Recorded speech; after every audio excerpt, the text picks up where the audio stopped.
Saudara, hidup ini begitu singkat. Apa yang sedang saudara perjuangkan? Apakah saudara sedang mati-matian berjuang untuk apa yang akan ditinggalkan? Ataukah saudara sedang berjuang untuk mahkota yang akan saudara terima? Apa ukurannya? Supaya saya dan saudara bisa tahu apakah mahkota sudah tersedia bagi kita. Shalom saudara, bertemu kembali di channel RPG, Renungan Penyejuk Jiwa. Renungan harian yang dibuat untuk setiap anak-anak Tuhan, supaya setiap anak-anak Tuhan bisa hidup menurut prinsip-prinsip firman Tuhan.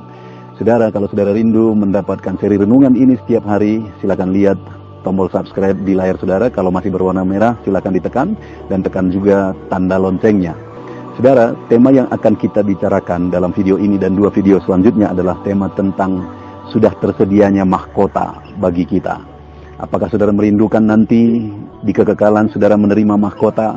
Dan apakah saudara sudah tahu apakah sekarang sudah tersedia mahkota itu? Kita akan belajar topik ini saudara. Namun sebelumnya kita akan mendengarkan sebuah lagu penyembahan yang akan memberkati kita semua. Selamat mendengarkan.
Puji Tuhan saudara, lagu penyembahan yang indah yang tentu saja telah memberkati kita semua. Saudara, video ini adalah video kedua, kita masih dalam topik telah tersedianya mahkota bagi setiap kita. Nah, saya percaya setiap kita merindukan supaya di kekekalan nanti Tuhan mengaruniakan mahkota bagi kita. Saya percaya saudara merindukan nanti Tuhan mengaruniakan mahkota kepada saudara ketika saudara menghadap Dia. Nah, tetapi sebenarnya saat ini kalau kita belajar dari Paulus berkata, Paulus yakin bahwa dari dia selagi masih hidup, dia yakin bahwa mahkota itu telah tersedia bagi dia. Kita lihat sama-sama di 2 Timotius pasal 4 ayat 8. Di mana di sana dia berkata, sekarang telah tersedia bagiku mahkota kebenaran yang akan dikaruniakan kepadaku oleh Tuhan. Mahkota itu akan dikaruniakan kepadaku, kata Paulus, tapi mahkota itu sekarang telah tersedia. Saat ini saudara, apa yang saudara perjuangkan dalam kehidupan ini? Bukankah kehidupan ini semuanya akan berlalu? Nah, pertanyaannya, adakah saudara berpikir tentang mahkota yang akan dikaruniakan kepada saudara di kekekalan? Paulus selagi dia masih hidup, dia begitu yakin bahwa mahkota itu sudah tersedia bagi dia dan akan dikaruniakan oleh Tuhan kepada dia. Dan di video yang pertama kita sudah belajar apa yang membuat Paulus begitu yakin bahwa saat dia masih hidup pun pada waktu itu dia yakin mahkota itu sudah tersedia bagi dia. Nah, kita sudah belajar bahwa ayat 6 dia berkata, mengenai diriku, darahku sudah mulai dicurahkan sebagai persembahan dan saat kematianku sudah dekat. Dalam pelayanannya, dalam pengiringannya akan Tuhan, Paulus mengalami begitu banyak penderitaan. Sampai dalam melayani Tuhan dia harus bayar harga dengan aliran darahnya. Dia sering mengalami penderitaan, dia sering mengalami penyiksaan saat dia memberitakan Injil, saat dia melayani Tuhan. Itu yang membuat dia begitu yakin, sekarang telah tersedia mahkota bagiku. Pelayanan apa yang sudah kita kerjakan bagi Tuhan? Pengorbanan apa yang sudah kita kerjakan bagi Tuhan? Apa yang sudah korbankan dalam saudara melayani Tuhan? Tuhan telah berkorban bagi kita, dan untuk kita menerima mahkota dari Tuhan. Kalau untuk keselamatan, dengan iman kita terima keselamatan itu. Tapi untuk mahkota, firman Tuhan ini mencatat, Paulus yakin mahkota itu tersedia. Kenapa? Karena dia telah melayani Tuhan dan rela berkorban dalam pelayanan itu. Bahkan darahnya pun tercurah dalam melayani Tuhan. Dan yang kedua, yang membuat Paulus yakin, begitu yakin bahwa mahkota sudah tersedia bagi dia. Ayat yang ke-7, di mana dia berkata, aku telah mengakhiri pertandingan yang baik dan telah mencapai garis akhir. Jadi Paulus dalam pelayanannya, dalam pengiringannya akan Tuhan, dia sebut itu sebagai pertandingan yang perlu perjuangan dan perlu aturan dilakukan semuanya sebagaimana seharusnya satu pertandingan. Dan Paulus berkata bahwa dalam dia bertanding, dalam pelayanannya, dalam pengiringannya akan Tuhan yang dia sebut sebagai pertandingan itu, dia berkata bahwa dia melakukannya dengan baik. Dia bertanding dengan baik. Jadi sebagai pelayan Tuhan, sebagai anak Tuhan, dia lakukan, dia jalani itu dengan baik sesuai dengan prinsip-prinsip kebenaran firman Tuhan. Dan dia berkata, aku telah mencapai garis akhir. Jadi perjuangan pelayanannya itu bukan berhenti di tengah jalan.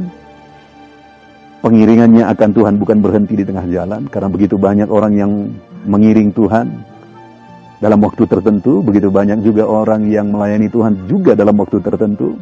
Tapi akhirnya mundur. Paulus berkata bahwa dia sebut pengiringannya akan Tuhan, pelayanannya terhadap Tuhan sebagai satu pertandingan. Dan dia berkata dia jalani pertandingan itu dengan baik. Dan dia juga tegaskan, dia capai garis akhir dari pertandingan itu. Saudara, saat ini, pertandingan apa yang sedang saudara jalani? Pertandingan apa yang saudara laksanakan, yang sedang saudara lakoni dalam kehidupan saudara? Apakah pertandingan untuk perkara materi di dunia ini? Pertandingan untuk kesuksesan dunia ini yang akan kita tinggalkan sebentar lagi? Ataukah pertandingan untuk kekekalan? Dan saat ini Paulus menegaskan bahwa pelayanan terhadap Tuhan itu dia sebut sebagai pertandingan. Yang dia sebut sebagai pertandingan yang dia lakoni dalam hidupnya, yang dia perjuangkan dalam hidupnya, adalah pertandingan dalam mengiring Tuhan, pertandingan dalam melayani Tuhan. Dan dia berkata dia lakukan pertandingan itu dengan baik dan dia capai garis akhir. Itu yang membuat akhirnya dia yakin, sekarang telah tersedia mahkota bagiku. Saudara, satu saat kita akan meninggalkan semuanya. Pertandingan apa yang saudara perjuangkan saat ini? Mari kita perjuangkan pertandingan yang akan menghasilkan mahkota di kekekalan. Jangan sampai untuk bertanding untuk kesuksesan dunia, saudara lupa untuk mahkota di kekekalan. Biarlah pertandingan-pertandingan yang kita perjuangkan hari ini adalah pertandingan untuk mendapatkan mahkota di kekekalan. Puji Tuhan saudara, mari terus bertanding dalam mengiring Tuhan, mari terus bertanding dalam melayani Tuhan. Lakukan yang terbaik, sama seperti Paulus berkata, aku lakukan pertandingan itu dengan baik. Biarlah kita juga dalam pengiringan kita akan Tuhan, dalam pelayanan kita terhadap Tuhan, kita lakukan yang terbaik. Dan jangan berhenti di tengah jalan, sampai garis akhir dari pertandingan itu. Kita terus bertanding, kita terus berjuang. Puji Tuhan, Tuhan berkati saudara. Melangkah terus, berjuang terus, dan lakukan yang terbaik dalam pertandingan kita. Kita bersyukur buat firman Tuhan. Mari kita sama-sama berdoa. Terima kasih Bapa di sorga, saat ini kami kembali bersyukur. Kau kembali mengingatkan kami bahwa untuk kami menerima mahkota, untuk tersedianya mahkota bagi kami harus berjuang untuk dalam pertandingan kami, dalam mengiring Engkau, dalam melayani Engkau seperti yang dilakukan oleh Paulus. Kami harus bertanding dengan baik, dan kami harus mencapai garis akhir dalam pertandingan ini. Terima kasih Tuhan, kami akan terus bertanding dalam mengiring Tuhan, dalam melayani Tuhan, sampai garis akhir. Dan kami yakin mahkota tersedia bagi kami. Dalam nama Tuhan Yesus Kristus kami berdoa. Amin. Puji Tuhan saudara. Tentunya renungan penyujuk jiwa hari ini sudah menjadi berkat bagi setiap saudara yang menyaksikan. Mari kita terapkan firman Tuhan dan raih janji firman Tuhan dalam kehidupan kita sehari-hari. Dan jangan lupa saudara, perkembangan channel ini tidak terlepas dari partisipasi saudara untuk mensubscribe, like, mengkomen, dan men-share kepada lebih banyak orang. Terima kasih buat partisipasi saudara. Tuhan Yesus memberkati.